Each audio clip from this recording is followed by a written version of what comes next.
नमस्कार। आज हम फैमिली लेग्यूमिनोसी के जो 3 उपकुल हैं उसमें चर्चा करेंगे। इसके उपकुल पेपिलियोनेटी या पेपिलियोनेसी की। लेग्यूमिनोसी कुल को 3 उपकुल में वर्गीकृत किया गया है, जिनके नाम है माइमोसोइडी, सिजेल्पिनोइडी और पेपिलियोनेटी। कुछ वर्गीकर्ताओं ने इनको पृथक कुल माना है, जैसे सिजेल्पिनिएसी, पेपिलियोनेसी और माइमोसेसी। इससे पहले हम लेग्यूमिनोसी के 2 उपकुल की चर्चा पिछले पाठ में कर चुके हैं, सिजेल्पिनोइडी की और माइमोसोइडी की। आज लेग्यूमिनोसी का जो एक बहुत बड़ा उपकुल है पेपिलियोनेटी, या इसे पृथक कुल के नाम से जाना जाए पेपिलियोनेसी, इस पर चर्चा हम इस क्रम में करेंगे। इसके आज प्रथम पाठ की हम चर्चा करने जा रहे हैं। बेंथम हुकर के अनुसार डाइकोटिलिडनी में, सीरीज क्लास पोलिपेटली में, सीरीज केलिसिफ्लोरी के गण ऑर्डर रोजेलीज में फैमिली लेग्यूमिनोसी को रखा गया है। इसका यह सबसे महत्वपूर्ण उपकुल है पेपिलियोनेटी, जिसको हम प्रथम उपकुल के नाम से माने पेपिलियोनेसी। इसके पाठ की चर्चा हम आज करेंगे। इसमें आज हम चर्चा करेंगे इसके वेस्टिटिव कैरेक्टर्स की। इसमें सबसे पहले हम बात करने जा रहे हैं इसके पादप स्वभाव की, प्राप्ति स्थान की, वितरण की, occurrence and distribution and plant habit की। वस्तुतः इस उपकुल का प्रचलित नाम पी फैमिली है, अर्थात मटर कुल, क्योंकि इसमें बहुत सी दालें, लेग्यूम्स इसमें शामिल किए गए हैं, तो ये मटर कुल के नाम से प्रचलित है। तथा आईसीबीएन के नियमों के अनुसार इसका नवीन नामकरण लोटोइडी किया गया है, परंतु बाद में इस कुल का नवीनतम नाम कुल पेपिलियोनेसी किया गया एवं इसे पूर्ण कुल के रूप में भी क्रमोन्नत कर दिया गया है। यह एक विश्वव्यापी उपकुल है, अर्थात कॉस्मोपोलिटन डिस्ट्रीब्यूशन है, जिसमें लगभग 482 वंश और लगभग 12,000 प्रजातियां सम्मिलित हैं। भारत में इसके लगभग 100 वंश तथा 750 प्रजातियां अर्थात स्पीशीज पाई जाती है। तो हम देखने जा रहे हैं इसके रेंज ऑफ वेस्टिटिव कैरेक्टर्स की, कई के लक्षणों के प्रसार की, विस्तार की। सबसे पहले हैबिट एंड हैबिटेट अर्थात पादप स्वभाव एवं आवास की बात करते हैं। इसमें जो प्लांट है, जैसे हमने बात की, इसमें मुख्यतः दालें, लेग्यूम्स, पल्सेस आएंगे। तो ये जो प्लांट है ये मोस्टली हर्ब्स होंगे, एक वर्षीय या बहुवर्षीय शाक इनके अंदर शामिल किए गए हैं। कुछ इसके अंदर शब्द भी हैं और बहुत रेयरली ट्री भी इस उपकुल के अंदर सम्मिलित है। इसमें ट्यूनर्स भी शामिल हैं, टेंड्रिल क्लाइमर्स भी शामिल हैं। तो ये एक विविधता भरी उपकुल है। इसमें जो मोस्टली प्लांट होंगे वो हर्ब्स होंगे, अर्थात शाकी स्वभाव के होंगे, एक वर्षीय या बहुवर्षीय शाक होंगे, जैसे मेलीलोटस, मेडिकेगो और लेथायरस। इनकी जो बहुत सी प्रजातियां हैं वो शाक के रूप में हमें पाई जाएगी। कुछ प्रतान आरोही भी इस उपकुल में है, जैसे टेंड्रिल क्लाइमर, जैसे पाइसम और पाइसम की स्पीशीज पाइसम सेटाइवम आदि, और लेथायरस आदि, लेथायरस अफाका, लेथायरस सेटाइवस। तो टेंड्रिल क्लाइमर्स अर्थात प्रतान आरोही भी इसके अंदर सम्मिलित है। कुछ झाड़ियां अर्थात क्षुप श्रब इसमें सम्मिलित है, जैसे क्रोटोलेरिया और केजानस की कुछ स्पीशीज। बहुत रेयरली ट्री भी इस फैमिली के अंदर पाए जाते हैं, लेकिन वो बहुत महत्वपूर्ण भी हैं, जैसे डलबर्जिया सीसो, शीशम का वृक्ष। शीशम का जो वृक्ष है वो फैमिली पेपिलियोनेटी के अंदर रखा गया है। और पोंगेमिया पिन्नेटा, करंज का जो प्लांट है वो भी ट्री रूप में ट्री है और वो फैमिली पेपिलियोनेसी का मेंबर है। इसमें कुछ ट्विनर्स भी हैं, कुछ ट्विनर्स को भी इस कुल में शामिल किया गया है, जैसे डोलिकोस को कहते हैं, डोलिकोस लेबलेब, क्लिटोरिया इत्यादि वल्लरी हैं, ये भी ट्विनर्स हैं। और एक प्रजाति एलहागी, जिसका पूर्ण अगर हम नाम जाने, एलहागी, स्यूडो एलहागी, ये चरम मरुद्भिद अर्थात क्लाइमेक्स जीरोफिटिक प्लांट है। एलहागी इज ए जीरोफिटिक प्लांट्स। तो ये हमने बात करी इस फैमिली के पादप स्वभाव की, हैबिट एंड हैबिटेट्स की। अब हम देखने जा रहे हैं इस फैमिली में पाई जाने वाली जड़, और वो बहुत महत्वपूर्ण है। इसमें जो जड़ होगी वो सामान्य मूसला जड़ है, टेप रूट है। lateral roots of most of the plants have nodules which contain nitrogen fixing bacteria. इसलिए बहुत महत्वपूर्ण है इसकी जड़। इसमें जो इस फैमिली की जड़ है, रूट पाई जा रही है, इनमें अधिकांश वर्षों की जड़ों पर एक विशेष प्रकार की गुलिकाएं अर्थात ट्यूबिकल्स पाई गई है, जो रूपांतरित पार्श्विक शाखाएं हैं इनके अंदर। इनकी द्वितीयक जड़ों पर जो ग्रंथियां हैं, इन ग्रंथियों में नाइट्रोजन स्थिरीकारक जीवाणु जैसे राइजोबियम सहजीवी रूप में इसमें पाया जाता है। सिम्बायोटिक रूप में राइजोबियम जीवाणु इसके अंदर पाया जाता है, गांठ के अंदर, इनकी नोड्यूल के अंदर। These bacteria convert the atmospheric nitrogen into nitrogenous material like nitrite and nitrate. ये जीवाणु वायुमंडल की मुक्त नाइट्रोजन को विभिन्न यौगिकों जैसे नाइट्रेट या नाइट्राइट में बदलकर भूमि की उर्वरा शक्ति को बढ़ाते हैं। और इन जड़ों को these root are known as nodulated roots. ये प्रश्न पूछा जाता है, नोडुलेटेड रूट क्या है? ग्रंथिल मूल। अतः इन जड़ों को ग्रंथिल मूल भी कहा जाता है। नोडुलेटेड रूट फाउंड इन पेपिलियोनेसी फैमिली। इनके अंदर गांठ होगी, इनमें राइजोबियम जीवाणु निवास करेगा जो वायुमंडलीय नाइट्रोजन को स्थिर करेगा और नाइट्रोजनस मटेरियल में ही कन्वर्ट करेगा, नाइट्राइट में, नाइट्रेट में, और पौधे उसको ग्रहण करेंगे। तो दाल वाली फसलों को, जो लेग्यूम्स क्रॉप्स है, उनको नाइट्रोजन रिच कहा जाता है। ये भूमि की उर्वरा शक्ति को बढ़ाते हैं, सोइल फर्टिलिटी को इंक्रीज करते हैं। इसीलिए किसान को सलाह दी जाती है कि वो फसल चक्र अपनाए, क्रॉप रोटेशन। एक फसल दाल वाली, एक फसल बिना दाल वाली।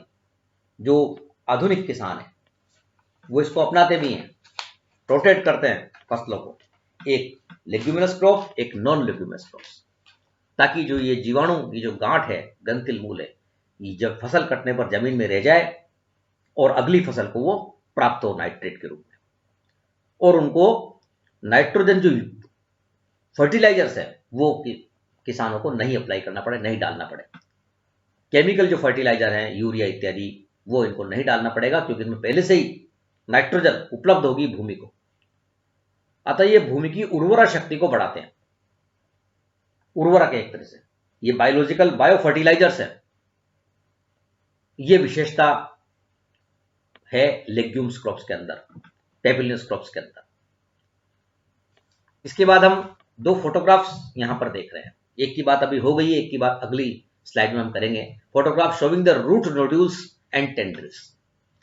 पहला जो चित्र हम देख रहे हैं उसके अंदर हमें दिखाई दे रही है दाल वाली फसलों के अंदर नोडुलेटेड रूट, ग्रंथिल मूल, गांठ वाली जड़ें नजर आ रही है हमें। जो स्थान है साइट ऑफ नाइट्रोजन फिक्सेशन, जो स्थान है जहां राइजोबियम जीवाणु निवास करेगा। दूसरा हम प्लांट हैबिटेट देख रहे हैं जिसके अंदर हमें दिखाई दे रही है टेंड्रिल्स, प्रतान, जो इस फैमिली की विशेषता है। और अधिकांश सदस्यों के अंदर टेंड्रिल क्लाइंबर होंगे, प्रतान द्वारा वो आगे बढ़ेंगे, आरोही होंगे। तो टेंड्रिल्स हमें दिखाई दे रहा है। तो दो फोटोग्राफ्स यहाँ पे इस फैमिली को, विशेषता को शो करते हुए दिखाई दे रहे हैं। एक तो showing root nodules and tendrils. अगले हम बात करने जा रहे हैं वेस्टिब्यूलरी कैरेक्टर्स के अंदर स्टेम की और लीव्स। रूट की हम बात हमने पिछले स्लाइड के अंदर कर ली है। अब हम बात कर रहे हैं इसके जो दो वेस्टिब्यूलरी कैरेक्टर्स में पार्ट है, तना और इसकी पर्ण।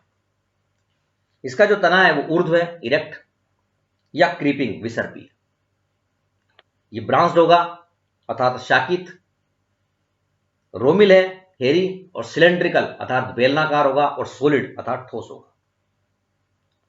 जो इसकी क्लाइंबिंग प्रजातियां हैं, the climbing stems are weak and possess tendrils. प्राय शाकी या कमजोर, और वल्ली या आरोही होगा उन प्रजातियों के अंदर जहां की क्लाइंबर्स पाए जाते हैं।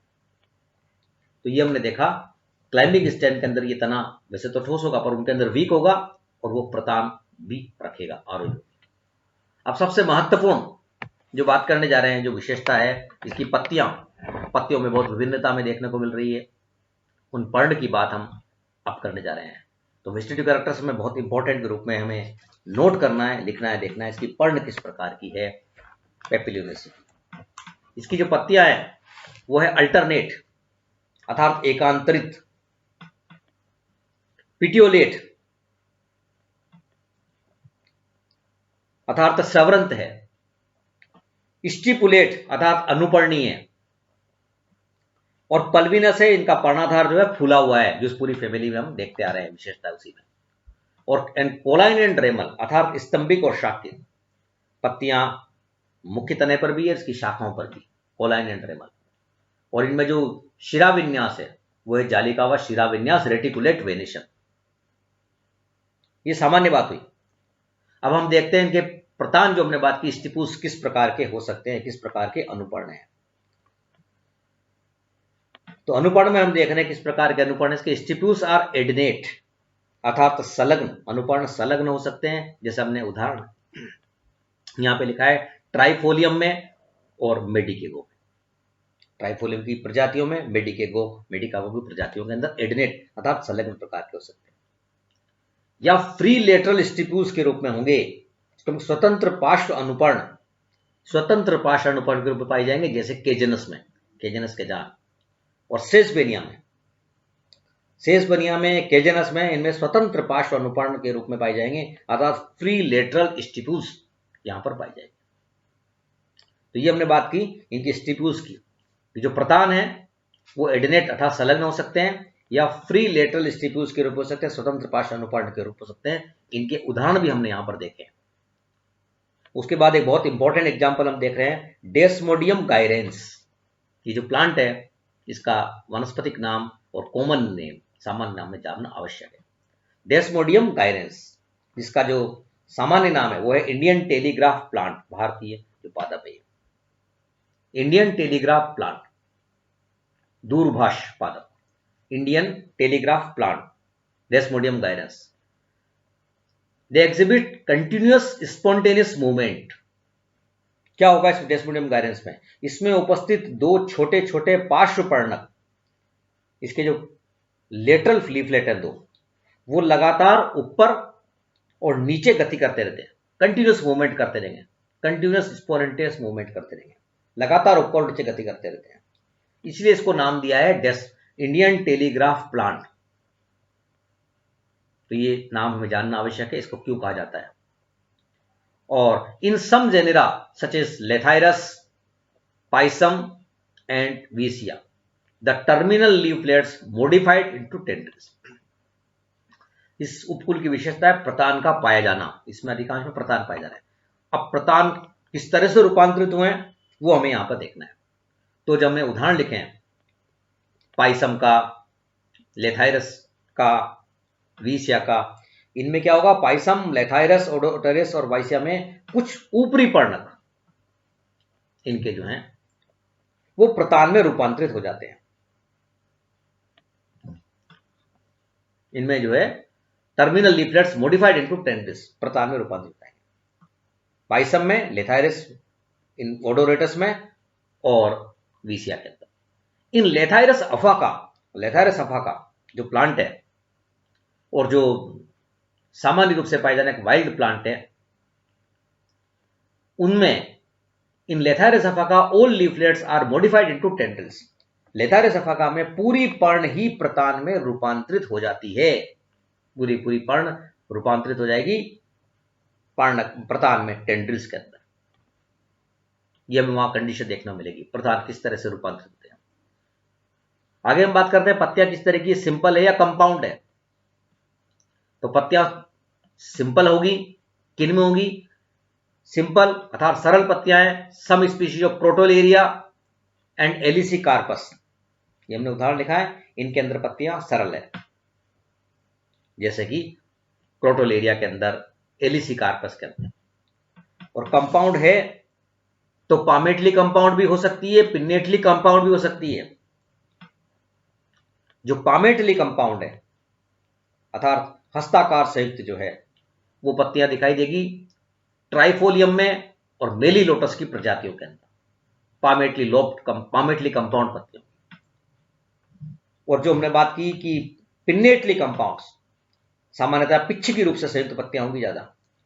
पिन्नेटली कंपाउंड, पिच्छाकार संयुक्त पत्तियां हमें नजर आएगी बहुत सारे उदाहरण के अंदर, जैसे साइसर में, सेसबेनिया में, एब्रस में, डलबर्जिया में। इनकी जो प्रजातियां हैं इनके अंदर पिन्नेटली कंपाउंड अर्थात पिच्छाकार संयुक्त पत्तियां वहां पर हमें नजर आई। तो आज हमने पेपिलियोनेसी अर्थात पेपिलियोनेटी के प्रथम पार्ट के अंदर इसके पादप स्वभाव की और इसके vegetative range of vegetative characters पर डिस्कस किया। इसके अगले पार्ट में हम बात करेंगे इसके पुष्पक्रम की, इसके फ्लोरल कैरेक्टर्स की, पुष्पसूत्र, पुष्पचित्र आदि की। धन्यवाद।